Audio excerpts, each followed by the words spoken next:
বন্ধুরা, আজকের গল্পে আপনাদের স্বাগতম। তবে গল্প শুরু করার আগে কমেন্ট করে আমাদের অবশ্যই জানান যে আপনারা আমাদের ভিডিওগুলি কোথা থেকে দেখছেন এবং হ্যাঁ, ভিডিওটি লাইক করতে ও চ্যানেলটি সাবস্ক্রাইব করতে ভুলবেন না। আমার সতীনের মায়ের মৃত্যুর পর আমি যখন তার ঘরের পরিষ্কার পরিচ্ছন্নতা করার জন্য তার ঘরে গেলাম, তখন সেখানে একটি চিঠি রাখা পেলাম।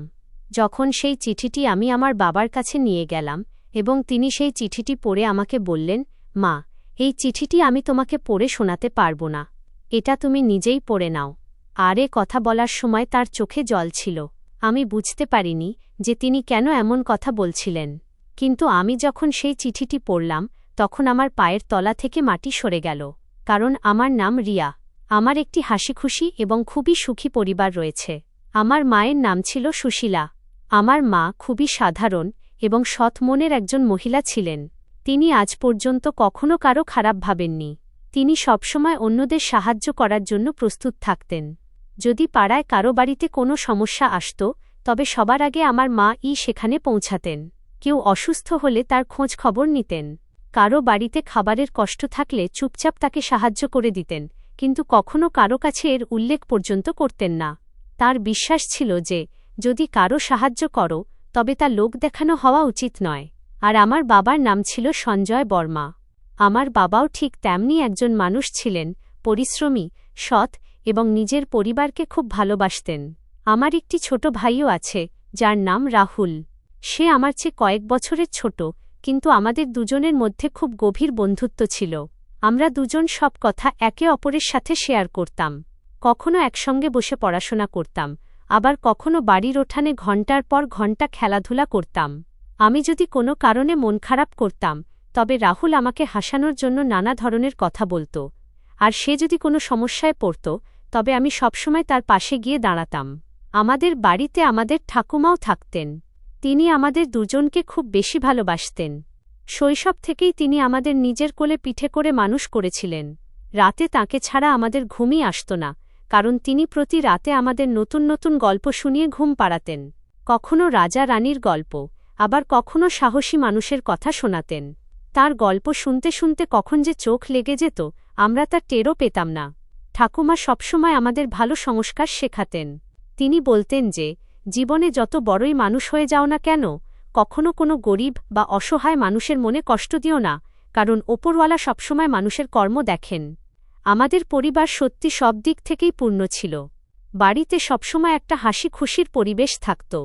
সকালে সবাই একসাথে প্রাতরাশ করতাম, তারপর যার যার কাজে লেগে যেতাম, আর সন্ধ্যায় আবার সবাই একসাথে বসে রাতের খাবার খেতাম। সেই সময় বাবা সারাদিনের গল্প বলতেন, আর আমরা সবাই খুব মনোযোগ দিয়ে তাঁর কথা শুনতাম। আমার বাবার শহরে নিজের কাগজের একটি কারখানা ছিল। তিনি বহু বছরের কঠোর পরিশ্রমের পর সেই জায়গায় পৌঁছেছিলেন। কারখানায় বিভিন্ন ধরনের কাগজ এবং পেপারবোর্ড তৈরি করা হতো, যা স্কুল, কলেজ, অফিস, দোকান এবং বহু বড় বড় কোম্পানিতে সরবরাহ করা হতো। কারখানাটি বেশ বড় ছিল। সেখানে অনেক কর্মচারী কাজ করতেন।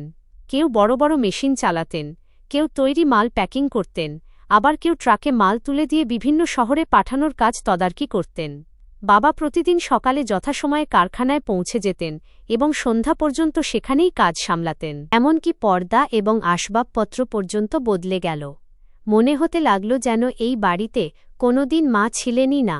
ধীরে ধীরে পুরো বাড়ি দিব্যার পছন্দমতো চলতে লাগল এবং এখন প্রতিটি সিদ্ধান্ত সেই নিত। কোন ঘরে কি থাকবে, কোন জিনিসপত্র আসবে, কোনটা আসবে না, কার সঙ্গে কথা বলতে হবে, সবকিছু তার ইচ্ছানুসারেই হতে লাগল।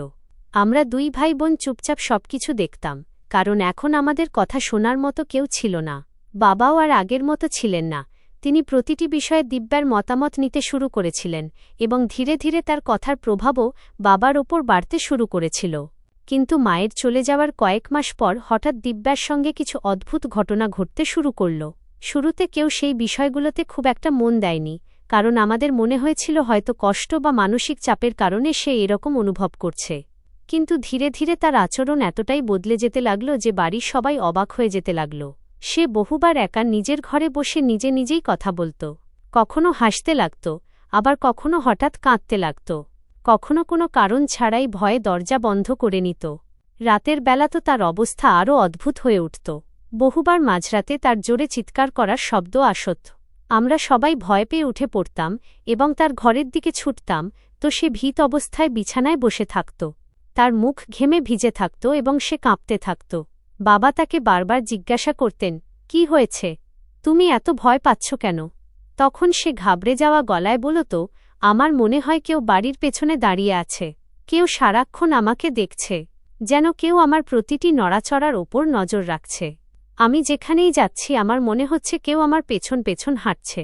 বাবা তাকে বোঝাতেন যে এমন কিছুই নেই, হয়তো তোমার ভুল ধারণা হচ্ছে, অথবা কোনো বাজে স্বপ্ন দেখে তুমি ভয় পেয়েছ। কিন্তু দিব্যাবার কথা মানতে রাজি হতো না। সে বারবার এটাই বলত, না, আমি মিথ্যা বলছি না। কেউ আছে যে আমাকে শান্তিতে বাঁচতে দিচ্ছে না। কিছুদিন পর তার কথাগুলো আরও অদ্ভুত হতে লাগল। এক সকালে সে প্রাতরাশের টেবিলে হঠাৎ ভয় পেয়ে বলল, আমি রাতে একটা খুব ভয়ানক স্বপ্ন দেখেছি। আমি তোমার প্রথম স্ত্রীকে দেখেছি। সে আমার দিকে তাকিয়েছিল, আর মনে হচ্ছিল যেন সে আমার ক্ষতি করতে চায়। তার এই কথাগুলো শুনে কিছু মুহূর্তের জন্য সবাই চুপ হয়ে গেল। বাবা সঙ্গে সঙ্গে তাকে শান্ত করে বললেন, তুমি হয়তো কোনো বাজে স্বপ্ন দেখে ফেলেছ। স্বপ্নকে সত্যি বলে ভাবা উচিত নয়। তুমি অহেতুক নিজেকে ভয় দেখাচ্ছ। কিন্তু দিব্যার ভয় কমল না। সে বলল, না, ওটা স্বপ্ন ছিল না। আমার সবকিছু একদম সত্যি বলে মনে হচ্ছিল। আমার মনে হচ্ছিল যেন সে আমার সামনে দাঁড়িয়েছিল আর আমাকে দেখছিল। বাবা তাকে আবার বোঝালেন, এইসব কথা মন থেকে বের করে দাও আর বিশ্রাম নাও। কিন্তু তারপরও তার আচরণ স্বাভাবিক হল না। এখন তো সে প্রায় দিনই এইরকম কথা বলতে শুরু করেছিল। কখনো হঠাৎ রান্নাঘরের দিকে তাকিয়ে বলত, ওখানে কেউ দাঁড়িয়ে আছে। কখনো হলের দিকে ইশারা করে বলত, এইমাত্র কেউ এখান দিয়ে গেল। আমরা সবাই যখন গিয়ে দেখতাম তখন সেখানে কেউ থাকত না। ঠাকুমা বলতেন, হয়তো এর মন ঠিক নেই, তাই এর এমন সব অনুভব হচ্ছে। কিন্তু দিব্যা প্রতিবারই এটাই বলত, আমি যা দেখছি তা সত্যি। একদিন সন্ধ্যার সময়ের কথা। আমি বিকেলে ছাদে শুকাতে দেওয়া জামাকাপড় তুলতে গিয়েছিলাম। আবহাওয়া একদম শান্ত ছিল। ওপরে আর কেউ ছিল না। তিনি ছিলেন তার কারখানার ম্যানেজার। তিনি বহু বছর ধরে পূর্ণ সততার সাথে বাবার সাথে কাজ করেছিলেন। কারখানার প্রতিটি ছোট বড় দায়িত্ব তিনিই সামলাতেন। কখনো যদি বাবা কোনো কাজে বাইরে যেতেন, তবে পুরো কারখানা তার ভরসাতেই চলত এবং তিনি কখনো বাবার বিশ্বাস ভাঙতে দেননি। দুজনের সম্পর্ক কেবল মালিক ও কর্মচারীর ছিল না, বরং পরিবারের মতো হয়ে গিয়েছিল। তিনি প্রতিটি কঠিন সময়ে বাবার পাশে দাঁড়িয়ে থাকতেন এবং বাবাও তাঁকে খুব শ্রদ্ধা করতেন। কিন্তু একদিন হঠাৎ এমন এক খবর এল যা সবাইকে দুঃখী করে দিল। বয়স বেশি হওয়ার কারণে তার শরীর খারাপ হয় এবং কয়েকদিনের মধ্যেই তার দেহান্ত হয়। এই খবর শুনে বাবা খুব বড় আঘাত পেলেন। তিনি তখনই কারখানার সমস্ত কাজ ফেলে তার বাড়িতে চলে গেলেন। ওখানকার পরিবেশ ছিল খুব বেদনাদায়ক। চারদিক থেকে কান্নার শব্দ আসছিল। তার বাড়িটি ছোট ছিল এবং এখন সেখানে কেবল তার একমাত্র মেয়েই রয়ে গিয়েছিল। তার মা আগেই মারা গিয়েছিলেন, তাই তার বাবাই ছিলেন তার পুরো পৃথিবী। এখন তিনি চলে যাওয়ার পর মেয়েটি একেবারেই একা হয়ে পড়েছিল। তার বয়সও খুব বেশি ছিল না। যুবতী মেয়ে, কিন্তু তার মাথার ওপর থেকে বাবার ছায়া সরে গিয়েছিল। সে ক্রমাগত কেঁদে যাচ্ছিল এবং তার অবস্থা দেখে যে কারো মন গলে যেত। বাবা তার বাবার শেষকৃত্যের সমস্ত ব্যবস্থা নিজে হাতে করালেন। আত্মীয় স্বজনদের সাথে কথা বললেন, প্রয়োজনীয় জিনিসপত্র আনালেন, লোকজনকে সামলালেন এবং যতক্ষণ না পর্যন্ত সমস্ত রীতিনীতি শেষ হল ততক্ষণ তিনি সেখানেই রইলেন। সবাই বলছিল যে বাবা যদি না থাকতেন তবে এত তাড়াতাড়ি কোনো কিছুই করা সম্ভব হতো না। সমস্ত কাজ শেষ হওয়ার পর বাবা যখন ফিরে আসতে লাগলেন তখন সেই মেয়েটি আবার হাউমাউ করে কেঁদে উঠল। তার চোখ দুটো ফুলে গিয়েছিল। সে বারবার তার বাবাকে মনে করে কাঁদছিল। বাবা তার কাছে গেলেন, তাকে সামলে নিয়ে বললেন, তুমি একদম সাহস হারিও না। আমি জানি এই পৃথিবীতে এখন তোমার আর কোনো আপনজন রইল না। তোমার বাবাই ছিলেন তোমার শেষ আশ্রয়। কিন্তু এখন যা হয়ে গেছে তা তো আর বদলানো যাবে না। তুমি একা নও। তোমার যদি কখনো কোনো কিছুর প্রয়োজন হয়, তা সে টাকার হোক, কোনো সাহায্যের হোক বা অন্য কোনো সমস্যারই হোক না কেন, তুমি দ্বিধা না করে আমাকে ফোন করবে। আমি যত দূর সাহায্য করতে পারি অবশ্যই করব। এতটুকু বলে বাবা নিজের ফোন নম্বর তাকে দিয়ে দিলেন এবং তারপর বাড়ি ফিরে এলেন। তারপর কিছুদিন সবকিছু আগের মতোই চলতে লাগল। বাবা প্রতিদিন কারখানায় যেতেন, নিজের কাজ দেখতেন এবং সন্ধ্যায় বাড়ি ফিরে আসতেন। বাড়িতেও সবকিছু স্বাভাবিক ছিল। কিন্তু একদিন বাবা যখন কারখানায় বসে কিছু জরুরি ফাইল দেখছিলেন, তখনই তার ফোনের ঘণ্টা বেজে উঠল। তিনি ফোন তুলতেই অন্য প্রান্ত থেকে সেই মেয়েটি কথা বলে উঠল। তার গলা খুব ঘাবড়ে ছিল।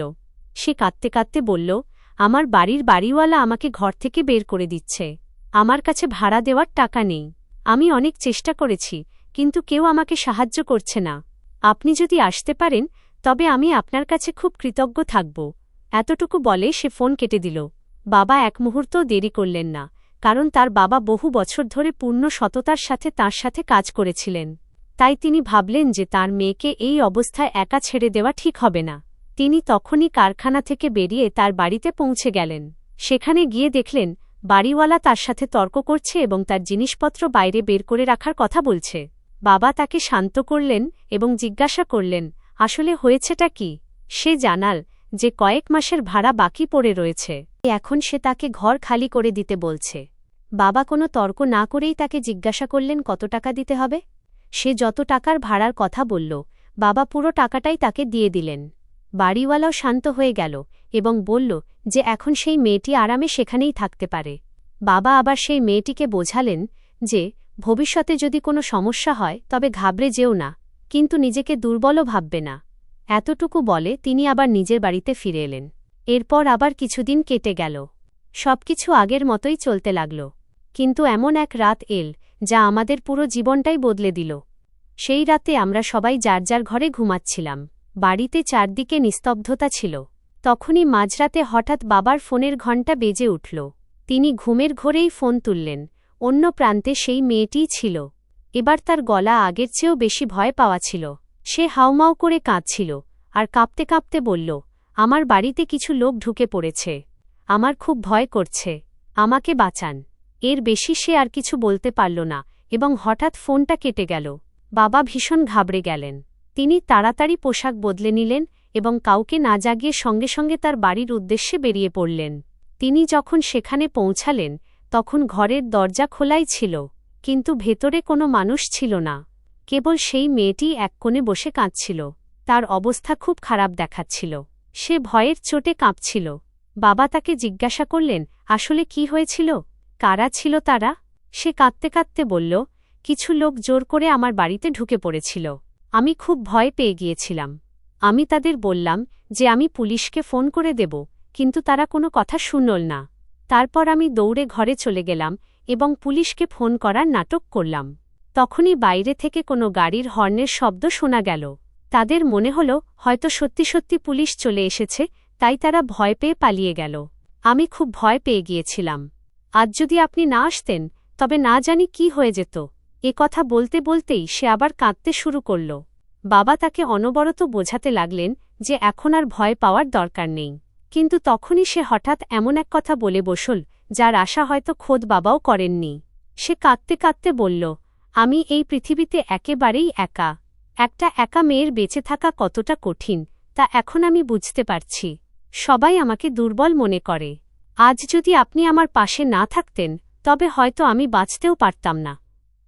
তারপর সে সাহস করে বলল, আপনি যদি আমাকে বিয়ে করেন তবে আমি একটা আশ্রয় পেয়ে যাব। তাহলে আর কেউ আমাকে এভাবে কষ্ট দেবে না। আমি আপনার জীবনে কোনো সমস্যা হয়ে উঠব না। আমি সবার সাথে মিলেমিশে থেকে যাব। শুধু আমাকে আপনার নামটুকু দিয়ে দিন, যাতে মানুষ আমাকে একা ভেবে অত্যাচার না করে।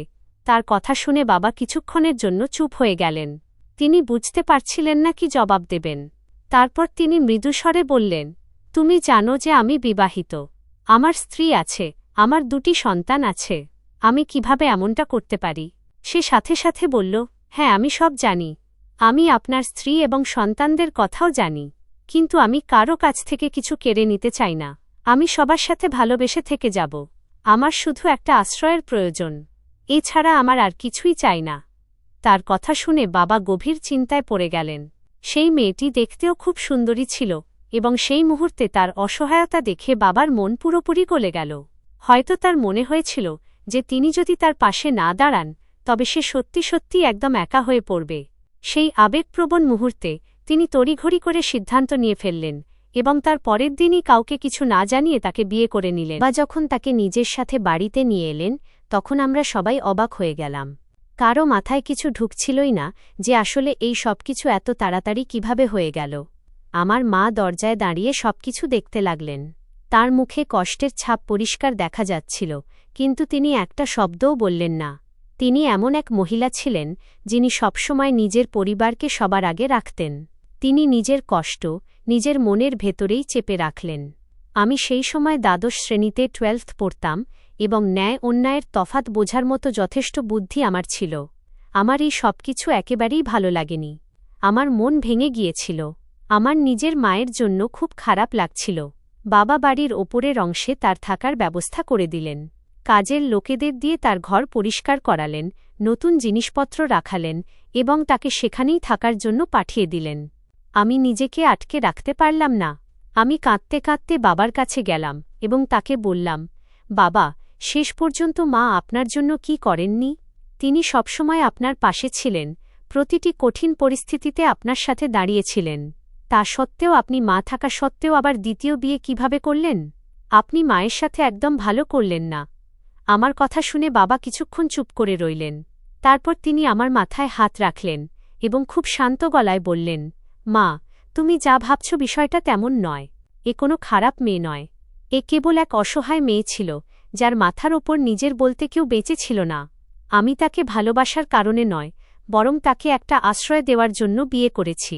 আমি চাই ও বাঁচার অধিকার পাক এবং তার মনে কখনো যেন এই অনুভূতি না আসে যে এই পৃথিবীতে তার কেউ নেই। তোমরা একটু সময় দাও, হয়তো একদিন তোমরা আমার কথা বুঝতে পারবে। কিন্তু সেই মুহূর্তে আমার মন এই কথা মেনে নিতে একেবারেই প্রস্তুত ছিল না, কারণ আমার চোখে কেবল আমার মায়ের চোখের কষ্টটুকুই ভেসে উঠছিল এবং আমার মনে হচ্ছিল যে এই সিদ্ধান্তটি আমাদের বাড়ির সমস্ত সুখ শান্তিকে চিরতরে বদলে দিয়েছে। তারপর আমি কাঁদতে কাঁদতে সোজা ঠাকুমার ঘরে গেলাম। আমার মনে অনেক প্রশ্ন ছিল যার উত্তর আমি কোথাও খুঁজে পাচ্ছিলাম না। আমি ঠাকুমার পাশে বসে পড়লাম এবং তাকে বললাম, ঠাকুমা, শেষ পর্যন্ত বাবা এটা কি করে ফেললেন? তিনি এমনটা কেন করলেন? আমাদের মা তো সবসময় তার পাশে ছিলেন, তা সত্ত্বেও তিনি দ্বিতীয় বিয়ে কিভাবে করলেন? ঠাকুমা আমার মাথা নেড়ে আমাকে নিজের কাছে বসিয়ে বললেন, মা, তুমি এখনও ছোট, তাই এই বিষয়টা পুরোপুরি বুঝতে পারছ না। আমি এটা বলছি না যে যা হয়েছে তা একদম ঠিক হয়েছে, কিন্তু এখন যা হয়ে গেছে তাকে তো আর বদলানোও যাবে না। তুমি এখন তোমার মনকে শান্ত রাখো। আমি তোমার বাবার সাথে কথা বলবো এবং তাকে জিজ্ঞেস করব যে তিনি এত বড় একটা সিদ্ধান্ত কিভাবে নিয়ে ফেললেন। ঠাকুমার কথা শুনে আমার মন একটু শান্ত হল, কারণ আমার মনে হল যে অন্তত এই বাড়িতে এমন কেউ তো আছে যে এই বিষয়টা বুঝতে পারছে। কিছুক্ষণ পর ঠাকুমা বাবাকে নিজের ঘরে ডেকে পাঠালেন। বাবাও তার সামনে এসে চুপচাপ বসে পড়লেন। ঠাকুমা সোজা তাকে জিজ্ঞেস করলেন, বাছা, তুমি এত বড় সিদ্ধান্ত নেওয়ার আগে একবারও নিজের পরিবারের কথা কেন ভাবলে না? তোমার স্ত্রী রয়েছে, তোমার ছেলেমেয়ে রয়েছে, তা সত্ত্বেও তুমি দ্বিতীয় বিয়ে করে নিলে। আসলে এর কি প্রয়োজন ছিল? তখন বাবা খুব শান্তভাবে পুরো ঘটনাটি ঠাকুমাকে খুলে বললেন। তিনি বললেন, মা, আমি এই বিয়ে কোনো লোভের বশে বা কোনো শখে করিনি। সেই মেয়েটির এই পৃথিবীতে কেউ বেঁচে ছিল না। তার বাবা সারা জীবন আমার সাথে সততার সাথে কাজ করেছিলেন। তিনি চলে যাওয়ার পর মেয়েটি একেবারেই একা হয়ে পড়েছিল। প্রথমে বাড়িওয়ালা তাকে ঘর থেকে বের করে দিচ্ছিল, তারপর একদিন মাঝরাতে সে কাঁদতে কাঁদতে আমাকে ফোন করে বলল যে কিছু লোক তার ঘরে ঢুকে পড়েছে। সেই সময় যদি আমি তাকে সাহায্য না করতাম তবে হয়তো সারা জীবন নিজেকে ক্ষমা করতে পারতাম না। আমার তখন মনে হয়েছিল যে আমি যদি তাকে সখ্য না দিই তবে সে পুরোপুরি ভেঙে পড়বে, তাই আমি তাকে বিয়ে করে নিলাম। ঠাকুমা তার সব কথা মনোযোগ দিয়ে শুনলেন। তারপর ধীরে ধীরে বললেন, বাছা, কাউকে সাহায্য করা খুব ভালো কথা, কিন্তু সাহায্য করার আরও অনেক পথ থাকে। তুমি তার খরচের দায়িত্ব নিতে পারতে, তার থাকার ব্যবস্থা করে দিতে পারতে, তাকে নিজের কারখানায় কাজ দিতে পারতে, কিন্তু বিয়ে করে নেওয়াই একমাত্র পথ ছিল না। তোমার নিজের স্ত্রী আর সন্তানদের কথাও তো ভাবা উচিত ছিল। বাবা কিছুক্ষণ চুপ করে বসে রইলেন। তারপর একটা দীর্ঘশ্বাস ফেলে বললেন, মা, আমি মানছি যে আমার তাড়াহুড়ো করে সিদ্ধান্ত নেওয়া হয়ে গেছে। সেই সময় আমার মাথা ঠিকঠাক কাজ করছিল না। আমি কেবল তার অবস্থা দেখে ব্যাকুল হয়ে পড়েছিলাম। যখন সে কাঁদতে কাঁদতে বলল যে তার বাড়িতে কিছু লোক ঢুকে পড়েছে, তখন আমার মনে হল যে তাকে যদি একা ছেড়ে দিই তবে তার সাথে খারাপ কিছু ঘটে যেতে পারে। আমি তাকে ওই লোকগুলোর ভরসায় কিভাবে ছেড়ে দিতাম? তাই আমি সেই সিদ্ধান্তই নিলাম যা সেই মুহূর্তে আমার সঠিক মনে হয়েছিল। এখন আমি তাকে নিজের স্ত্রী হিসেবে মেনে নিয়েছি, তাই এখন আর তাকে এই বাড়ি থেকে কোথাও পাঠাতে পারব না। ঠাকুমা তার কথা শুনলেন, কিন্তু তার মুখ দেখে স্পষ্টভাবে বোঝা যাচ্ছিল যে তিনি এই সিদ্ধান্তে খুশি নন। তবুও তিনি আর বেশি তর্ক করলেন না, কারণ তিনিও বুঝতে পেরেছিলেন যে যা হয়ে গেছে তাকে তো আর বদলানো যাবে না। পরিশেষে বাবা ঠাকুমাকে বললেন, মা, তুমি একদম চিন্তা করো না। দিব্যা কোনো খারাপ মেয়ে নয়, সে খুব সহজ সরল। সে এই বাড়িতে সবার সাথে মিলেমিশে থাকবে, কারও কোনো অসুবিধা হবে না। ধীরে ধীরে সব ঠিক হয়ে যাবে। ঠাকুমা কোনো উত্তর দিলেন না, কেবল চুপচাপ বসে রইলেন। বাবা সেখান থেকে উঠে কারখানার কাজের জন্য বেরিয়ে গেলেন, কিন্তু তিনি চলে যাওয়ার পরও বাড়ির পরিবেশ আগের মতো রইল না। আমার ছোট ভাই রাহুলের বয়স তখন খুব কম ছিল। তার এসব কথার কোনো বোঝাপড়া ছিল না। তার জন্য তো কেবল এতটুকুই ছিল যে বাড়িতে এক নতুন অ্যান্টি এসেছেন। সে কখনো তার কাছে চলে যেত, তো কখনো মায়ের কাছে খেলতে থাকত। সে জানত না যে আমাদের বাড়িতে কত বড় একটা পরিবর্তন ঘটে গেছে। কিন্তু আমি সব বুঝতে পারছিলাম, এবং আমার মা ও সব বুঝতে পারছিলেন। মা নিজের মুখে কখনো কোনো অভিযোগ প্রকাশ করেননি। তিনি বরাবরের মতো সকালে খুব ভোরে উঠতেন, পুরো বাড়ির কাজ করতেন, সবার জন্য রান্না করতেন, ঠাকুমার ওষুধের খেয়াল রাখতেন, রাহুলকে সামলাতেন, এবং এমনটা দেখানোর চেষ্টা করতেন যেন কিছুই হয়নি। যদি বাইরের কেউ আমাদের বাড়িতে আসত, তবে সে কখনো টেরও পেত না যে এই বাড়ির ভেতরে কত বড় ঝড় বইছে। কিন্তু আমি আমার মাকে সবচেয়ে বেশি রাতে দেখতাম। যখন পুরো বাড়ি ঘুমিয়ে পড়ত, তখন বহুবার আমার ঘুম ভেঙে যেত, আর আমি ধীরে ধীরে কারও কান্নার শব্দ শুনতে পেতাম। আমি বুঝে যেতাম যে মা আবার একা বসে কাঁদছেন। বহুবার আমি চুপচাপ তার ঘরের বাইরে গিয়ে দাঁড়াতাম, আর ভেতর থেকে তার ফুঁপিয়ে কান্নার শব্দ ভেসে আসত। সেই সময় আমার বুকটা এতটাই ব্যথায় ভরে উঠত যে আমার চোখ থেকেও জল বেরিয়ে আসত। আমি চেয়েও তার কাছে যেতাম না, কারণ আমার মনে হতো যে আমি যদি চলে যাই তবে তিনি নিজের চোখের জল লুকোতে শুরু করবেন। আমার মা সত্যি খুব ধৈর্যশীল একজন নারী ছিলেন। তিনি কখনো কারো সামনে নিজের কষ্টের প্রদর্শন করেননি। তিনি কখনো বাবার সাথে ঝগড়া করেননি, কখনো উচ্চস্বরে কথা বলেননি, আর না তো বাড়িতে কোনো অশান্তি করেছেন। তিনি নিজের কষ্ট নিজের বুকেই চেপে রেখেছিলেন। হয়তো তিনি কেবল নিজের সন্তানদের মুখের দিকে তাকিয়েই সব সহ্য করছিলেন, কারণ তিনি চাইতেন না যে আমাদের পরিবারটা পুরোপুরি ভেঙে টুকরো হয়ে যাক। কিন্তু আমি খুব ভালো করেই বুঝতে পারছিলাম যে তার মনের ওপর দিয়ে কি যাচ্ছে। একজন নারীর জন্য নিজের বাড়িতেই নিজের স্বামীর দ্বিতীয় স্ত্রীর চলে আসাটা যে কত বড় কষ্টের বিষয়, এই কথাটি আমি সেই সময়ে অনুভব করতে পারতাম। যদিও আমার বয়স খুব বেশি ছিল না, কিন্তু এতটুকু বোঝাপড়া অবশ্যই ছিল যে মায়ের সাথে খুব বড় অন্যায় হয়েছে। যে মেয়েটিকে আমার বাবা বিয়ে করেছিলেন তার নাম ছিল দিব্যা। শুরুর দিকে সে আমাদের সবার সাথে খুব মিষ্টি ব্যবহার করত। সে ঠাকুমার পা ছুঁয়ে প্রণাম করত, মাকে দিদি বলে ডাকত, আমার সাথেও ভালোবেসে কথা বলত। রাহুলের জন্য কখনো চকলেট নিয়ে আসত, তো কখনো কোনো খেলনা দিত। সে সব সময় হেসে কথা বলত, যাতে সবাই মনে করে সে খুব ভালো। যদি বাড়িতে কোনো আত্মীয় আসত, তবে সে খুব সাধারণ ও বিনম্রভাবে সবার সাথে দেখা করত, এবং এমনটা দেখাত যেন এই বাড়ি থেকে তার কোনো অভিযোগই নেই। উপরের ঘরে থাকা সত্ত্বেও সে প্রায়ই নিচে চলে আসত এবং সবার সাথে বসে গল্প করত। বহুবার সে মায়ের রান্নাঘরেও চলে যেত এবং বলত যে আমি আপনাকে একটু সাহায্য করে দিই, কিন্তু মা সবসময় হেসে বলে দিতেন যে থাক, আমি করে নেব। বাইর থেকে দেখা মানুষদের হয়তো এটাই মনে হতো যে আমাদের বাড়িতে সবাই খুব ভালোবাসার সাথে থাকছে, কিন্তু আমার মনে তার জন্য প্রথম থেকেই এক অদ্ভুত অস্বস্তি ছিল। জানি না কেন আমার তার প্রতিটি কথা বানাওয়াট বা কৃত্রিম মনে হতো। আমার এমনটা অনুভবে আসত যে সে যতটা সহজ সরল সাজার চেষ্টা করে, বাস্তবে হয়তো ততটা সহজ সরল নয়। তার হাসি আমার কাছে নকল মনে হতো। তার মিষ্টি কথাও আমার মনকে কখনো ছুঁতে পারত না। আমি যখনই তাকে দেখতাম তখনই আমার মায়ের ভেজা চোখের কথা মনে পড়ে যেত। তাই চেয়েও আমি তাকে আপন করে নিতে পারছিলাম না। আমি তার থেকে যতটা সম্ভব দূরত্ব বজায় রেখে চলতাম, এবং আমার মনে তার জন্য আপনত্ব একদমই ছিল না। বরং প্রতিটি দিন পার হওয়ার সাথে সাথে তার ওপর আমার বিশ্বাস আরও কমে যাচ্ছিল। কারণ জানি না কেন আমার বারবার মনে হতো যে তার আসল সততা বা আসল রূপ এখনও আমাদের সামনে আসেইনি। শুরুতে তো দিব্যা এমনভাবে থাকত যেন এই বাড়ির প্রতি তার খুব টান রয়েছে। কিন্তু ধীরে ধীরে তার আসল রূপ সবার সামনে আসতে শুরু করল। আগে সে সবার সাথে খুব মিষ্টি কথা বলত, কিন্তু এখন সে বাড়ির কোনো মানুষের পরোয়া করাই প্রায় ছেড়ে দিয়েছিল। আমার মা আগের মতোই পুরো বাড়ির দায়িত্ব নিজের কাঁধে তুলে রেখেছিলেন। আমাদের বাড়িতে কেবল একজন মহিলা রান্না করার কাজে তার সামান্য সাহায্য করে দিতেন, কিন্তু তাছাড়া পুরো সংসার আমার মা একা সামলাতেন। সকালে সবার আগে ওঠা, ঘরদোর পরিষ্কার করা, প্রাতরাশ তৈরি করা, সবার জন্য চা বানানো, সময়মতো ঠাকুমার ওষুধ দেওয়া, তার জামাকাপড়ের খেয়াল রাখা, পুরো ঘরের পরিষ্কার পরিচ্ছন্নতা দেখা, পরিচারকদের কাজ বুঝিয়ে দেওয়া, দুপুরে রান্না করা, তারপর সন্ধ্যার তোড়জোড় করা, এই সব কাজ তিনি একাই করতেন। ঠাকুমার বয়স অনেকটাই হয়ে গিয়েছিল, তার কোমর ও নিতম্বে প্রায়ই ব্যথা করত। তাই মা প্রতিদিন রাতে তার কোমরে তেল লাগিয়ে ধীরে ধীরে মালিশ করে দিতেন, যাতে তিনি একটু আরাম পান। ঠাকুমাও সবসময় মাকে নিজের মেয়ের মতো মনে করতেন এবং বারবার বলতেন যে এমন বউ সবার ভাগ্যে জোটে না। কিন্তু মা কখনো নিজের প্রশংসা শুনে খুশি হতেন না। তিনি তো সবসময় এই বলতেন যে এ সবই আমার কর্তব্য। অন্যদিকে দিব্যার আচরণ ছিল একদম আলাদা। বাড়ির কোনো কাজের সাথে তার কোনো সম্পর্কই ছিল না। সে সকালে দেরিতে উঠত, তারপর নিজের ঘরে চলে যেত।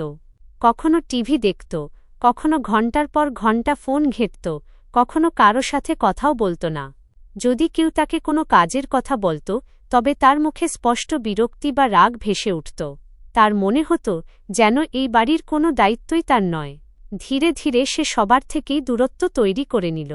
সবচেয়ে বেশি খারাপ আমার তখন লাগত যখন সে আমার ছোট ভাই রাহুলকে নিজের পাশে বসিয়ে উল্টোপাল্টা কথা শেখাত। কখনো বলত যে তোমার কারও কথা শোনা উচিত নয়, কখনো তাকে জেদ করা শেখাত, কখনো বলত যে তোমার মা তোমাকে অকারণেই বকে, অথচ আমার মা তো তাকে খুব ভালোবাসতেন। রাহুল ছোট ছিল, তাই তার ভালো মন্দের কোনো বোঝাপড়া ছিল না। সে মাঝে মধ্যে তার কথায় চলেও আসত এবং তারপর মাকে উল্টে জবাব দিতে শুরু করত। মা তাকে ভালোবেসে বুঝিয়ে দিতেন, কিন্তু আমি বুঝতে পারছিলাম যে এ সবই দিব্যার কারণে ঘটছে। ধীরে ধীরে বাড়ির পরিবেশ বদলাতে শুরু করেছিল। সবচেয়ে বড় ঘটনাটি তখন ঘটল যখন একদিন দিব্যা ঠাকুমার সাথে এমন দুর্ব্যবহার করল যা কেউ কোনোদিন কল্পনাও করেনি। সেই দিন দুপুরের সময় ছিল। মা রান্নাঘরে রান্না করছিলেন আর আমি নিজের ঘরে পড়াশোনা করছিলাম। ঠাকুমা তার ঘরে বসেছিলেন। তার জলতেষ্টা পেলে তিনি বাইরে দাঁড়িয়ে থাকা দিব্যাকে ভালোবেসে বললেন, বাছা, একটু এক গ্লাস জল এনে দেবে? আমার শরীরটা কেমন যেন ভালো লাগছে না। কিন্তু ঠাকুমার কথা শুনতেই দিব্যার মুখ বদলে গেল। সে খুব কর্কশ ও উঁচু গলায় বলল, আমি তোমার চাকর নই যে সবসময় তোমার সেবা করতে থাকব। তুমি কি আমাকে তোমার প্রথম বউ ভেবে রেখেছ যে দিনরাত তোমার কাজ করে যেত? আমি সেরকম নই। আমি এখানে কারো চাকরি করতে আসিনি। যার যা চাই সে নিজে গিয়ে নিয়ে আসতে পারো। তার উঁচু গলা পুরো বাড়িতে শোনা যাচ্ছিল। ঠাকুমা কিছুক্ষণের জন্য একদম চুপ হয়ে গেলেন। তার মুখে গভীর কষ্টের ছাপ স্পষ্টভাবে দেখা যাচ্ছিল। তিনি জীবনে হয়তো প্রথমবারের মতো কোনো বউয়ের কাছ থেকে নিজের জন্য এমন কথা শুনলেন। মা রান্নাঘর থেকে বাইরে এলেন এবং কিছু না বলেই নিজে ঠাকুমার জন্য জল নিয়ে চলে গেলেন। তিনি দিব্যার সাথে কোনো তর্কও করলেন না আর কোনো জবাবও দিলেন না, কিন্তু তার মুখেও কষ্ট স্পষ্টভাবে দেখা যাচ্ছিল। সন্ধ্যায় বাবা যখন কারখানা থেকে ফিরে এলেন তখন ঠাকুমা তাকে সব কথা বলে দিলেন। ঠাকুমার কথা শুনতেই বাবার মুখ রাগে ভরে উঠল। তিনি সোজা উপরে দিব্যার ঘরে গেলেন এবং তার সাথে কড়া গলায় বললেন, তোমার সাহস কি করে হলো আমার মায়ের সাথে এই ভাষায় কথা বলার? আজ পর্যন্ত আমার প্রথম স্ত্রী কখনো আমার মায়ের অপমান করেনি। সে সব সময় আমার মাকে নিজের মা মনে করে সেবা করেছে, কখনো উঁচু গলায় কথাও বলেনি। আর তুমি সামান্য দিনেই এতটা বদলে গেলে। এই বাড়িতে যদি থাকতে হয় তবে সবার সাথে সম্মান দিয়ে ব্যবহার করা শেখো। দিব্যা প্রথমে তো তর্ক করতে শুরু করল, কিন্তু বাবার রাগ যখন বাড়তে দেখল তখন সে চুপ হয়ে গেল। যদিও তার মুখ দেখে পরিষ্কার বোঝা যাচ্ছিল যে তার নিজের ভুলের জন্য কোনো অনুশোচনা বা আফসোস নেই। সেই দিনের পরও তার ব্যবহারে খুব একটা পরিবর্তন এলো না। সে আগের মতোই সবার থেকে আলাদা থাকত এবং ছোটখাটো বিষয়ে বাবার সাথে ঝগড়া করতে থাকত। যখনই দুজনের মধ্যে তর্ক হতো, বাবা প্রায়ই আমার মায়ের উদাহরণ দিয়ে বলতেন, দেখো, একদিকে তোমার দিদি রয়েছেন যিনি কখনো কারো সাথে উঁচু গলায় কথা বলেননি, আর একদিকে তুমি যে প্রতিটি কথায় ঝগড়া করতে লাগো। মানুষের ভালোত্ব তার ব্যবহারে চেনা যায়। কেবল মুখে কথা বললেই কেউ ভালো হয়ে যায় না। আমার বহুবার মনে হতো যে এখন বাবাও ধীরে ধীরে নিজের ভুল টের পেতে শুরু করেছেন। হয়তো তিনি বুঝতে পারছিলেন যে আমার মায়ের মতো সহজ সরল এবং সবার খেয়াল রাখা নারী সত্যি খুব কম হয়। কিন্তু যা হয়ে গিয়েছিল তাকে তো আর বদলানো যেত না। সময় তার নিজের গতিতে এগিয়ে যেতে লাগল, এবং তারপর একদিন আমাদের জীবনে এমন এক দুঃখের পাহাড় ভেঙে পড়ল যা কেউ কখনো কল্পনাও করেনি। সেই দিনও বাকি দিনগুলোর মতোই মা সকাল থেকেই কাজে লেগেছিলেন। তিনি সবাইকে প্রাতরাশ করালেন, ঠাকুমাকে ওষুধ দিলেন, রাহুলকে তৈরি করালেন এবং তারপর দুপুরের রান্নার তোড়জোড় করতে রান্নাঘরে চলে গেলেন। আমি আমার ঘরে ছিলাম, তখনই হঠাৎ রান্নাঘরের দিক থেকে কারো তীব্র আর্তচিৎকারের শব্দ ভেসে এলো। আমি ঘাবড়ে গিয়ে দৌড়ে গেলাম তো দেখলাম যে রান্নাঘরে আগুন ছড়িয়ে পড়েছে আর মায়ের ওড়না আগুনে আটকে গিয়েছে। দেখতে দেখতে কয়েক মুহূর্তের মধ্যেই আগুন তার জামাকাপড়ে পৌঁছে গেল। মা নিজেকে বাঁচানোর চেষ্টা করছিলেন এবং চিৎকার করে সাহায্যের জন্য ডাকছিলেন। আমি জোরে চিৎকার করতেই ঘরের বাকি লোকেরাও দৌড়ে সেখানে চলে এলো। আমরা সবাই মিলে কোনো মতে আগুন নেভানোর চেষ্টা করলাম। কেউ কম্বল চাপিয়ে দিল তো কেউ জল নিয়ে এল, কিন্তু আগুন খুব দ্রুত ছড়িয়ে পড়েছিল। মা মারাত্মকভাবে পুড়ে গিয়েছিলেন। আমার অবস্থাও খারাপ হয়ে গিয়েছিল। আমার হাত কাঁপছিল। আমি কাঁদতে কাঁদতে বারবার মাকে ডেকে যাচ্ছিলাম। ঠিক তখনই আমি ভয় পেয়ে বাবাকে ফোন করলাম আর কাঁদতে কাঁদতে শুধু এটুকু বলতে পারলাম যে তাড়াতাড়ি বাড়ি চলে এসো, মায়ের অবস্থা খুব খারাপ। বাবা ফ্যাক্টরি থেকে সবকিছু ছেড়ে দৌড়ে বাড়ি পৌঁছালেন। যেই মাত্র তিনি মাকে দেখলেন, তার পায়ের তলার মাটি সরে গেল। তিনি এক মুহূর্ত সময় নষ্ট না করে মাকে তুললেন এবং আমরা সবাই সঙ্গে সঙ্গে হাসপাতালের দিকে ছুটলাম। পুরো রাস্তা আমি মায়ের হাত ধরে কাঁদছিলাম আর তাকে বারবার বলছিলাম যে আপনি আমাদের ছেড়ে যাবেন না, কিন্তু তার অবস্থা ক্রমাগত খারাপ হয়ে যাচ্ছিল। হাসপাতালে পৌঁছাতেই চিকিৎসকরা তাকে সঙ্গে সঙ্গে ভেতরে নিয়ে গেলেন। আমরা সবাই বাইরে দাঁড়িয়ে ওপরওয়ালার কাছে প্রার্থনা করছিলাম যেন কোনোভাবে মা বেঁচে যান। কিন্তু কিছুক্ষণ পর ডাক্তারবাবু বাইরে এলেন। তার মুখে গম্ভীরতা স্পষ্ট দেখা যাচ্ছিল। তিনি আস্তে করে বললেন, আমরা আপ্রাণ চেষ্টা করেছি, কিন্তু তিনি অনেক বেশি পুড়ে গিয়েছিলেন। আমরা দুঃখিত, এখন অনেক দেরি হয়ে গেছে, আমরা তাকে বাঁচাতে পারলাম না। ডাক্তারের এই কথা শুনতেই মনে হলো যেন এক মুহূর্তে আমার পুরো পৃথিবীটা শেষ হয়ে গেল। আমার কানে কিছু শোনা বন্ধ হয়ে গেল। আমি সেখানেই মেঝেতে বসে হাউ হাউ করে কাঁদতে লাগলাম। রাহুল কিছু বুঝতে পারছিল না। সে বারবার জিজ্ঞাসা করছিল যে মা কখন বাড়ি ফিরবে। ঠাকুমার চোখ দিয়ে অনবরত জল পড়ছিল আর বাবা একদম পাথরের মতো দাঁড়িয়েছিলেন। তাঁর চোখে অনুশোচনা, কষ্ট আর ভেঙে পড়ার অনুভূতি একসাথে দেখা যাচ্ছিল। সেই দিন আমার মা চিরদিনের জন্য আমাদের সবার থেকে দূরে চলে গেলেন, আর তার চলে যাওয়ার সাথে সাথে আমাদের বাড়ির সেই শান্তি, সেই আপনজনদের টান আর সেই ভালোবাসাও যেন চিরতরে শেষ হয়ে গেল। আমার মা আমার আর আমার ছোট ভাই রাহুলের জন্য শুধু মা ছিলেন না, বরং আমাদের পুরো পৃথিবী ছিলেন। আমাদের সব আনন্দ তাঁর থেকেই শুরু হতো আর সব কষ্ট তাঁর কাছে গিয়েই শেষ হয়ে যেত। যতদিন তিনি আমাদের সাথে ছিলেন ততদিন আমরা কখনই উপলব্ধি করতে পারিনি যে একজন মানুষের জীবনে মায়ের উপস্থিতি কতটা বড় ভরসা হয়। কিন্তু যেদিন তিনি আমাদের ছেড়ে চলে গেলেন সেই দিনই আমাদের জীবন যেন পুরোপুরি বদলে গেল।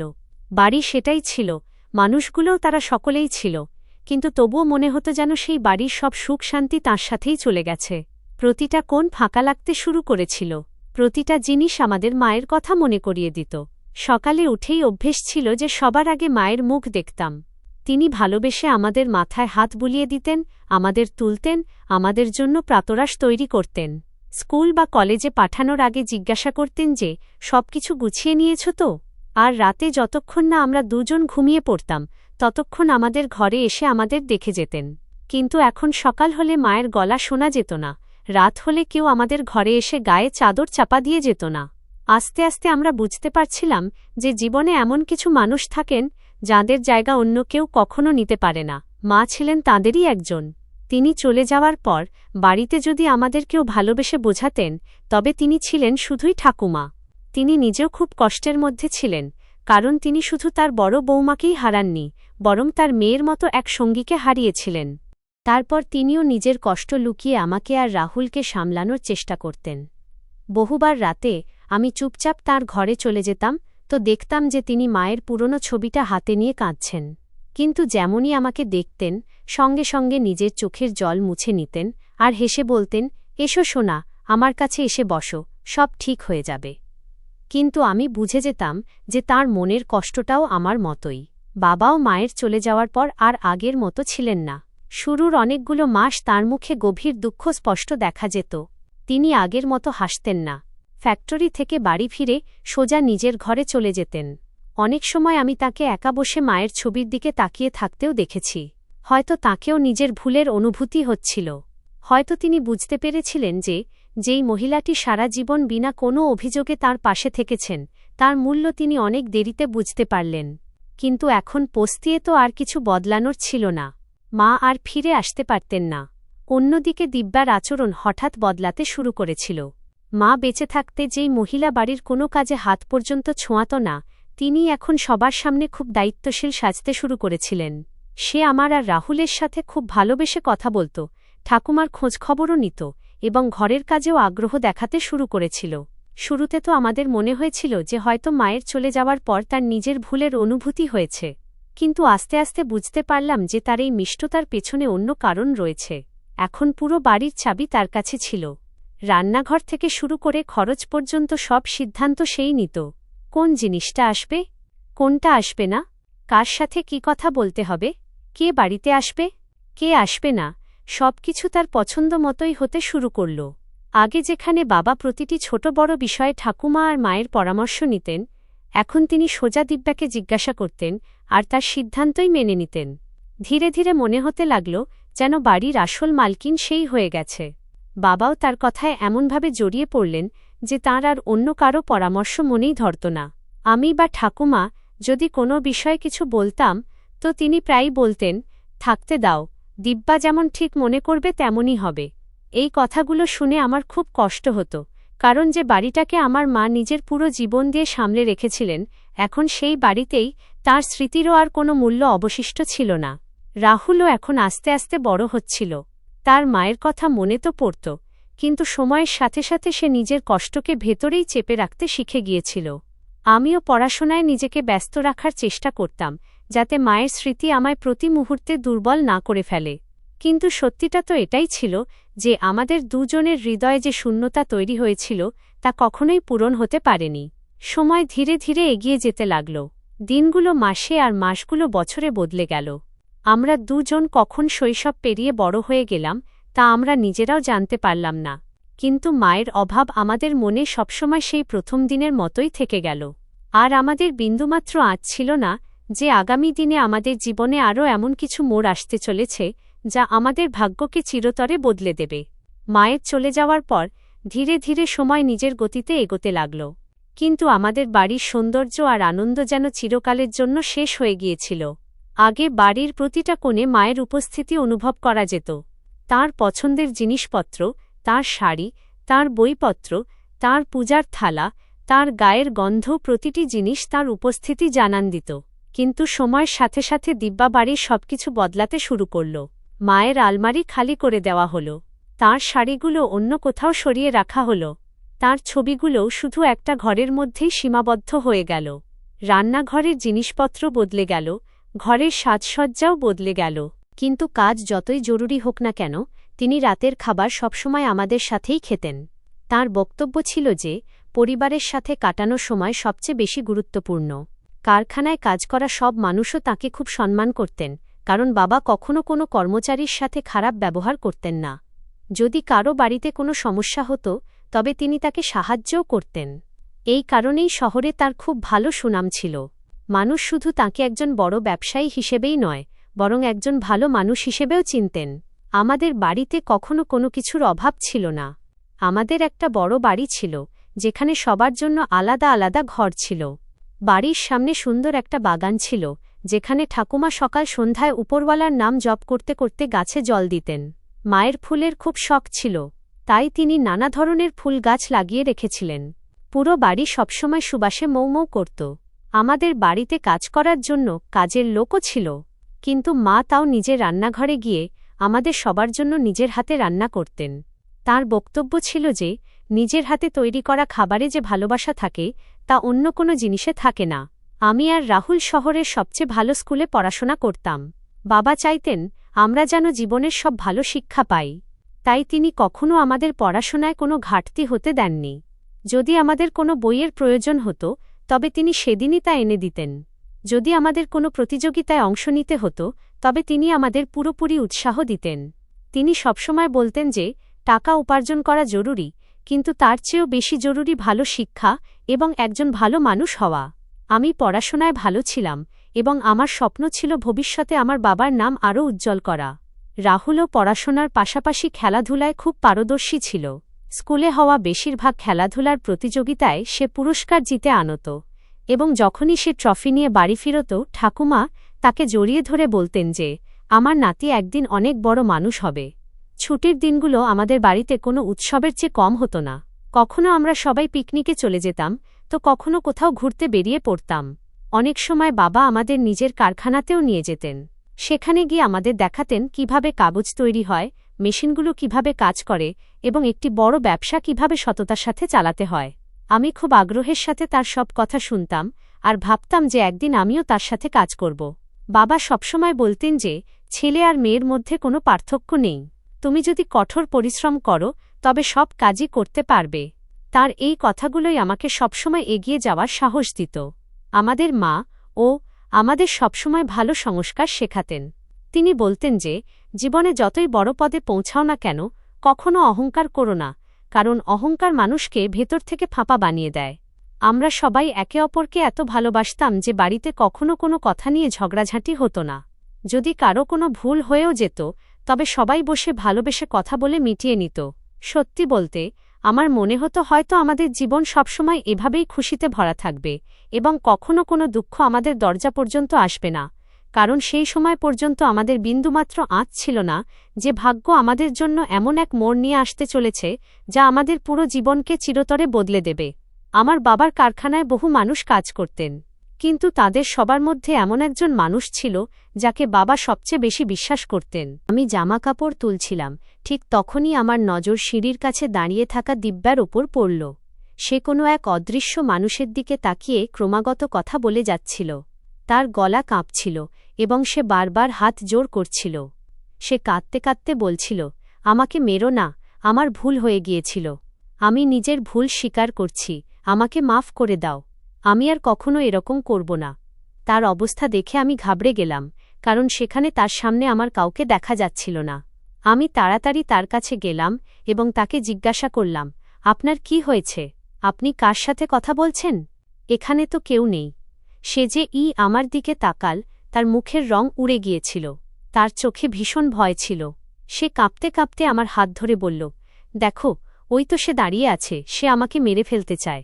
তুমি তোমার মাকে বলো আমাকে ছেড়ে দিতে, আমাকে মাফ করে দিতে। আমি এখন তার কাছে হাত জোড় করছি। তার কথা শুনে আমি এক মুহূর্তের জন্য একদম অবাক হয়ে গেলাম। আমি এদিক ওদিক তাকালাম, কিন্তু সেখানে কেউ ছিল না। আমি তাকে বুঝিয়ে বললাম, আপনি এসব কি কথা বলছেন?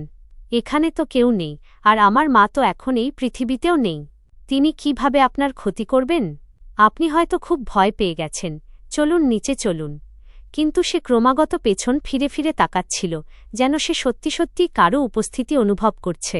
অনেকক্ষণ বোঝানোর পর আমি তাকে নিজের সাথে নিচে নিয়ে এলাম এবং তার ঘরে পৌঁছে দিলাম। সেই দিনের পর তার ভয় আরও বাড়তে লাগল। সে সারাক্ষণ আতঙ্কিত হয়ে থাকত। কখনো দরজার দিকে তাকাতে লাগত, তো কখনো খালি ঘরে কারও পায়ের শব্দ পাওয়ার কথা বলত।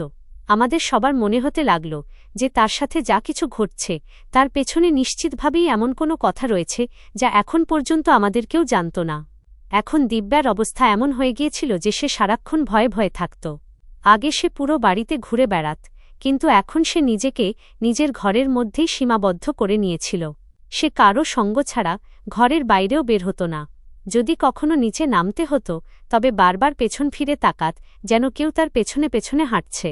রাতে তার ঘুম বারবার ভেঙে যেত এবং সে ভয় পেয়ে জোরে চিৎকার করে উঠত। বহুবার তো সে কাঁদতে কাঁদতে বলত যে কেউ তার ঘরের বাইরে দাঁড়িয়ে আছে এবং তার দিকে একদৃষ্টে তাকিয়ে আছে। আমরা সবাই তার এই অবস্থা দেখে চিন্তিত হতে শুরু করেছিলাম, কারণ আমাদের মাথায় ঢুকছিলই না যে শেষ পর্যন্ত তার সাথে কি হচ্ছে। শুরুতে আমরা ভেবেছিলাম হয়তো এটা কিছুদিন থাকবে, কিন্তু সময় পার হওয়ার সাথে সাথে তার অবস্থা শুধরানোর বদলে আরও খারাপ হতে লাগল। ঠাকুমাও এখন খুব চিন্তিত থাকতে শুরু করেছিলেন। একদিন তিনি বাবাকে নিজের কাছে ডেকে বললেন, বাবা, এর শেষ পর্যন্ত কি হল? আগে তো এরকম ছিল না। এখন সারাক্ষণ ভয়ে গুটিয়ে থাকে। কখনো কারো সাথে কথা বলে, তো কখনো বলে কেউ তাকে মারতে আসছে। আমার তো এর মানসিক অবস্থা একদম ঠিক মনে হচ্ছে না। বাবা ঠাকুমার কথা শুনে দীর্ঘশ্বাস ফেললেন এবং বললেন, মা, হয়তো সে নিজের চোখের সামনে এত বড় একটা দুর্ঘটনা দেখেছে, আর সেই ভয়টাই তার মাথায় চেপে বসেছে। সেই কারণেই তার বারবার এমন সব ভুল ধারণা হচ্ছে। তুমি চিন্তা করো না, আমি ওকে ভালো কোনো ডাক্তারকে দেখাবো, সব ঠিক হয়ে যাবে। ঠাকুমাও বললেন, যত তাড়াতাড়ি সম্ভব ওর চিকিৎসা শুরু করিয়ে দাও, কারণ সে দিন দিন আরও বেশি ভয় পেয়ে যাচ্ছে। পরের দিনই বাবা দিব্যাকে ডাক্তারের কাছে নিয়ে গেলেন। ডাক্তারবাবু তার সাধারণ পরীক্ষা নিরীক্ষা করলেন, কিন্তু তারও মনে হল যে এটা শুধু শারীরিক কোনো সমস্যা নয়, বরং তার মন ও মস্তিষ্কের ওপর কোনো গভীর ঘটনার প্রভাব পড়েছে। তখন বাবা সিদ্ধান্ত নিলেন যে তাকে শহরের একজন অভিজ্ঞ সাইকিয়াট্রিস্টকে মনোরোগ বিশেষজ্ঞ দেখানো হোক।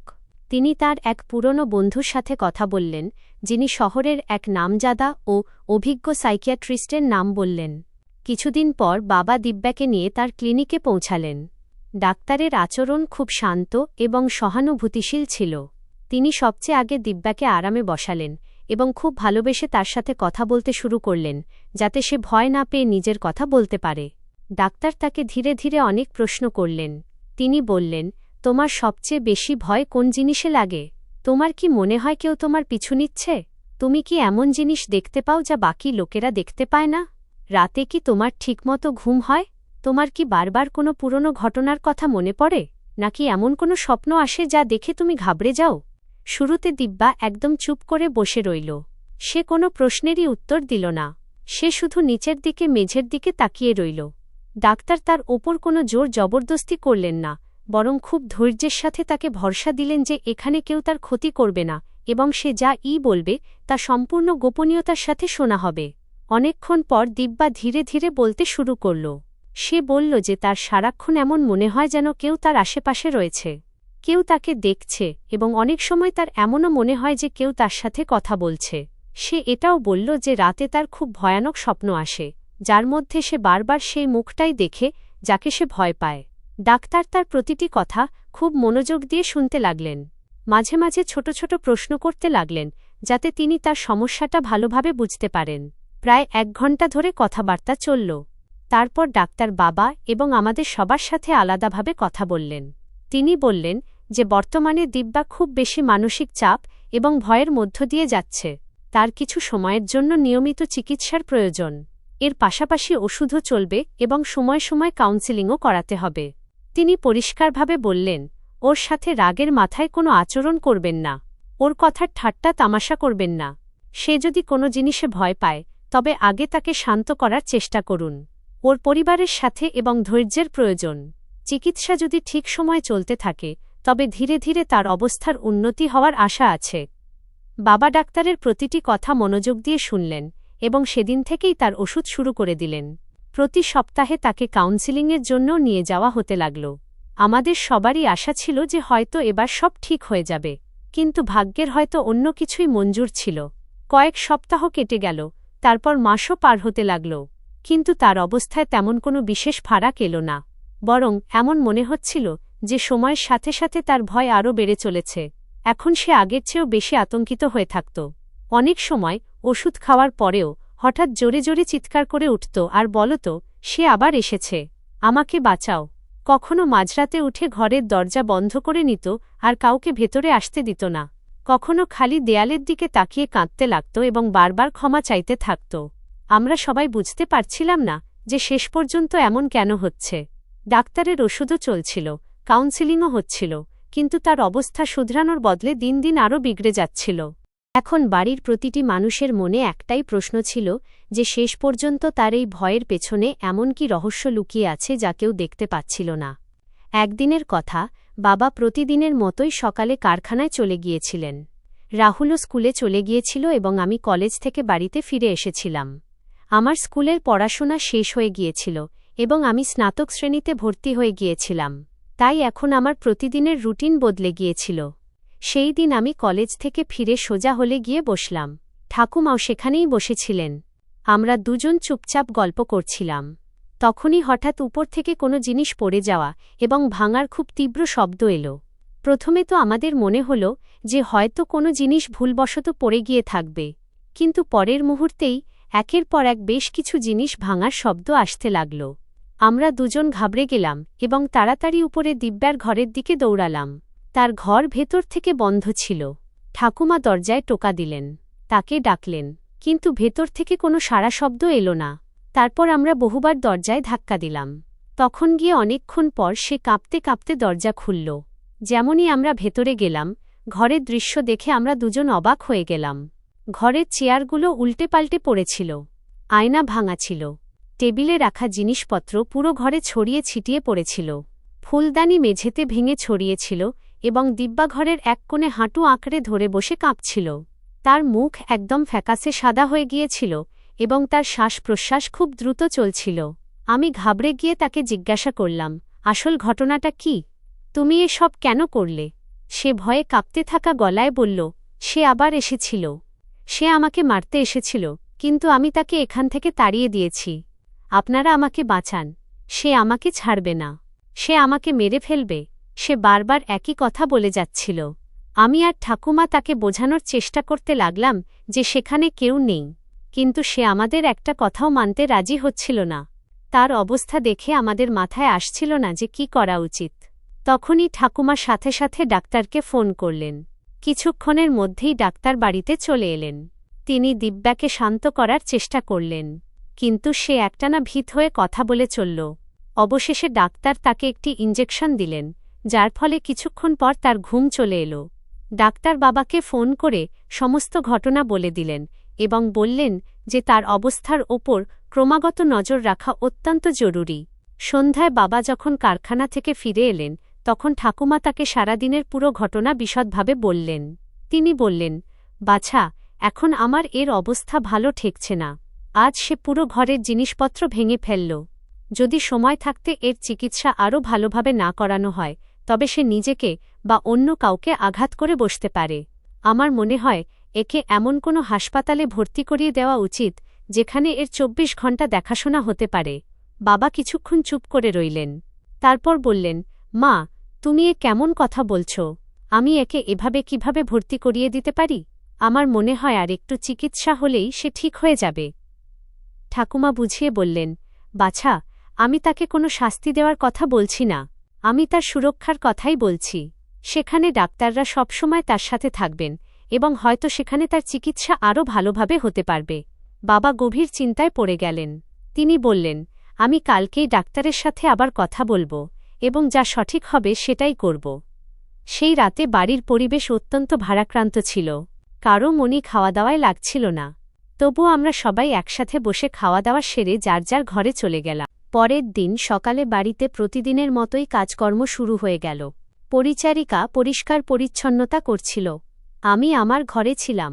ঠাকুমা পুজো করছিলেন এবং বাবাও বাড়িতেই ছিলেন। তখনই হঠাৎ বাইরে থেকে পরিচারিকার ঘাবড়ে যাওয়া গলা শুনতে পাওয়া গেল। সে জোরে চিৎকার করে বলল, স্যার, তাড়াতাড়ি বাইরে আসুন। দিব্যা ম্যাডাম ছাদের ওপর খুব বিপজ্জনক অবস্থায় দাঁড়িয়ে আছেন। তার কথা শুনতেই আমরা সবাই ঘাবড়ে গিয়ে বাইরের দিকে দৌড়ালাম।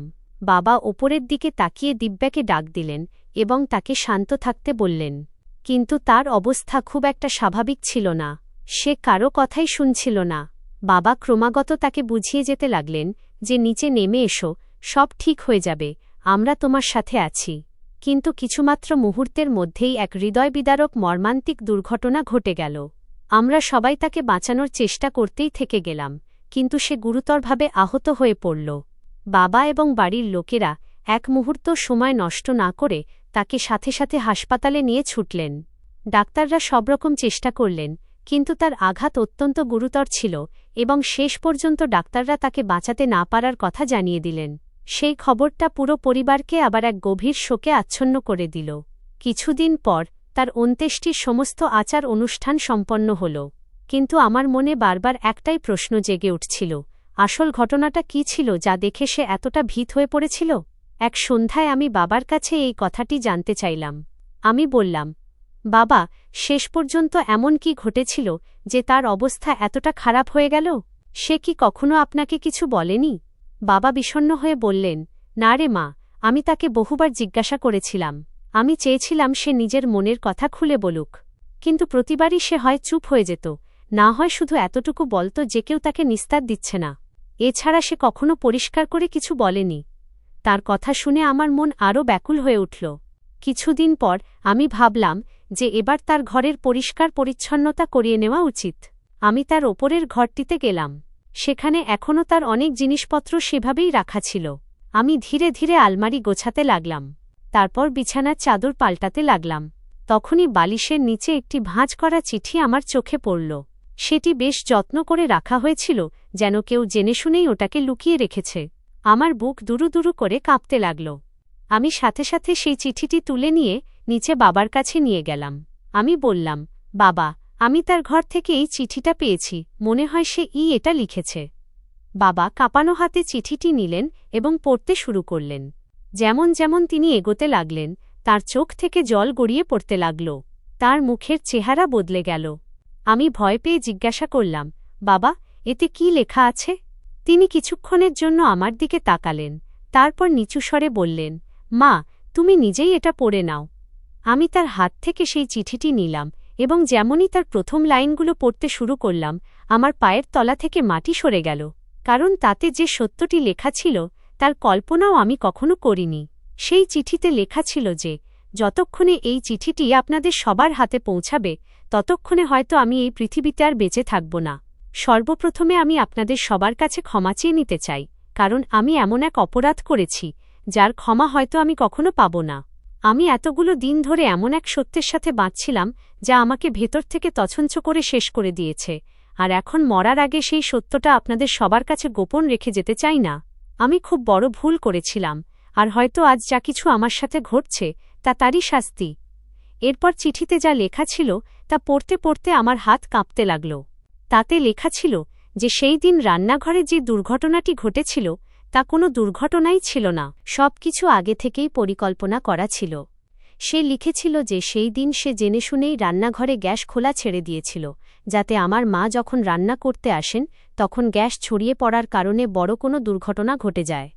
সে লিখেছিল যে আমার মায়ের প্রতি তার প্রচণ্ড হিংসা হতে শুরু করেছিল, কারণ পরিবারের প্রতিটি মানুষ মায়ের প্রশংসা করত, এবং যখনই বাবা তার ওপর রাগ করতেন তখন তিনি সবসময় আমার মায়ের ভালোত্বের উদাহরণ দিতেন। এই কথাগুলোই ধীরে ধীরে তার মনে ঘৃণায় পরিণত হতে শুরু করে, এবং সেই ঘৃণাই তাকে এতটা অন্ধ করে দেয় যে সে এমন একটি পদক্ষেপ তুলে নেয় যা আমাদের পুরো জীবনটাই বদলে দেয়।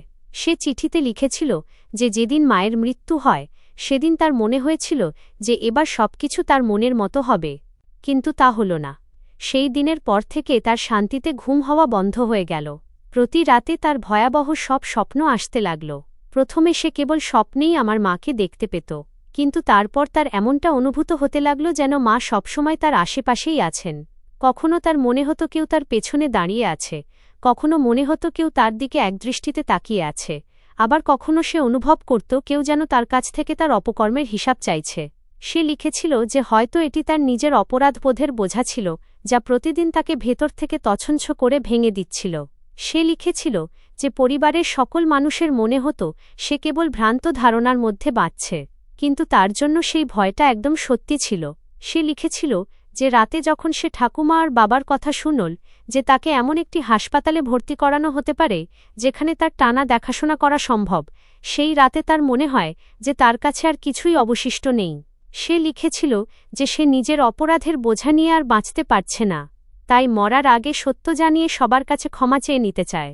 চিঠির শেষ অংশে সে লিখেছিল, যদি সম্ভব হয় তবে আমাকে ক্ষমা করে দেবেন, যদিও আমি জানি যে আমি যা করেছি তারপর হয়তো আমি ক্ষমার যোগ্য নই। এতটুকু পড়তে পড়তে আমার চোখ থেকে অবিরত জল গড়িয়ে পড়তে লাগল। আমার মনে হচ্ছিল যেন আমার পায়ের তলা থেকে মাটিই সরে গেছে। যে মানুষটিকে আমরা এতদিন ধরে শুধু অসুস্থ মনে করে আসছিলাম, তার ভেতরে এত বড় একটা রহস্য লুকিয়েছিল, এই কথাটি আমাদের মধ্যে কেউ কখনো ভাবতেও পারেনি। আমি এখন বুঝতে পারছিলাম যে আমার মা আমাদের কাছ থেকে কোনো দুর্ঘটনার কারণে নয়, বরং কারও তীব্র হিংসা ও ঘৃণার কারণে দূরে চলে গেছেন। আমি সেখানেই চুপচাপ বসে পড়লাম, আর চিঠিটি আমার হাত থেকে নিচে পড়ে গেল। ঠাকুমা যখন আমার মুখের দিকে তাকালেন, তিনি চিঠিটি তুলে নিজে পড়লেন। যেমন যেমন তিনি পড়তে লাগলেন, তার চোখ থেকেও জল গড়িয়ে পড়তে লাগল। তিনি বলছিলেন যে যদি এই সত্যটি আগে জানা যেত তবে হয়তো অনেক কিছুই অন্যরকম হতো। বাবা একদম চুপচাপ বসেছিলেন। তিনি একটা শব্দও উচ্চারণ করেননি। তার চোখে কেবল অনুশোচনা আর গভীর কষ্ট পরিষ্কার দেখা যাচ্ছিল। হয়তো তার জীবনের প্রতিটি সিদ্ধান্তের কথা মনে পড়ছিল এবং এই অনুভূতিরও উপলব্ধি হচ্ছিল যে একটি ভুল সিদ্ধান্ত কতগুলো জীবনকে বদলে দিতে পারে। সেই দিন আমাদের বাড়িতে কেউ কারো সাথে কোনো কথা বলেনি। আমরা সবাই যার যার কষ্টে ডুবেছিলাম। একদিকে মায়ের স্মৃতি ছিল তো অন্যদিকে দিব্যার লেখা সত্যটি ছিল, আর দুটো বিষয় মিলে মনটাকে আরও বেশি ভারাক্রান্ত করে তুলছিল। দিব্যা এখন আর এই পৃথিবীতে ছিল না, তাই তাকে কোনো প্রশ্নও করা যেত না, আর না তো সে নিজের কাজের কোনো জবাব দিতে পারত। কেবল তার লেখা শব্দগুলোই তার পেছনে রয়ে গিয়েছিল, যার মধ্যে তার অনুশোচনা স্পষ্টভাবে ফুটে উঠছিল। কিন্তু তার যতই অনুশোচনা থাকুক না কেন, তাতে তো আমাদের মা আর কখনো ফিরে আসবেন না। তার রেখে যাওয়া শূন্যতা সবসময় আমাদের জীবনের অংশ হয়েই থেকে যাবে। সময় কারো জন্য থেমে থাকে না। ধীরে ধীরে দিন কাটতে লাগল, মাসগুলো পেরিয়ে গেল এবং তারপর বছরও পার হয়ে গেল। আমরা সবাই নিজেদের জীবনকে আবার গুছিয়ে নেওয়ার চেষ্টা করলাম। মায়ের স্মৃতি আজও আমাদের মনে রয়েছে এবং হয়তো চিরকাল থাকবে, কিন্তু জীবনকে এগিয়ে নিয়ে যাওয়াও প্রয়োজন ছিল। আমার স্নাতক ডিগ্রির পড়াশোনাও শেষ হয়ে গিয়েছিল। পড়াশোনা শেষ হওয়ার পর বাবা তাঁর এক পুরনো বন্ধুর ছেলের সাথে আমার বিয়ে ঠিক করে দিলেন। খুব সুন্দর পরিবেশে বিয়ে সম্পন্ন হল। আমার শ্বশুরবাড়ির লোকেরা অত্যন্ত ভালো মনের মানুষ হিসেবে প্রমাণিত হলেন। তাঁরা আমাকে নিজের মেয়ের মতো আপন করে নিলেন এবং কখনো কোনো কিছুর অভাব অনুভব করতে দিলেন না। আমিও আমার নতুন পরিবারের সাথে ধীরে ধীরে শান্তিতে ও আনন্দে দিন কাটাতে লাগলাম। ঠাকুমা আমাকে সুখী দেখে সবসময় ঈশ্বরের কাছে কৃতজ্ঞতা প্রকাশ করতেন। রাহুলও এখন বড় হয়ে গিয়েছিল এবং নিজের পড়াশোনা ও কাজকর্ম নিয়ে ব্যস্ত হয়ে পড়েছিল। বাবাও আগের চেয়ে অনেকটাই শান্ত হয়ে গিয়েছিলেন। সময়ের সাথে সাথে তাঁর মুখে বিগত দিনের ক্লান্তি ও গভীর কষ্ট স্পষ্টভাবে ফুটে উঠত। আমরা সবাই জীবনে এগিয়ে যেতে তো শিখে নিয়েছিলাম, কিন্তু যা কিছু আমাদের পরিবারের সাথে ঘটেছিল তা আমরা কখনো ভুলতে পারিনি। কারণ কিছু ক্ষত এমন হয় যা সময়ের সাথে সাথে হয়তো শুকিয়ে যায়, কিন্তু তার দাগ সারা জীবন মানুষের মনে চিরকালের জন্য রয়ে যায়।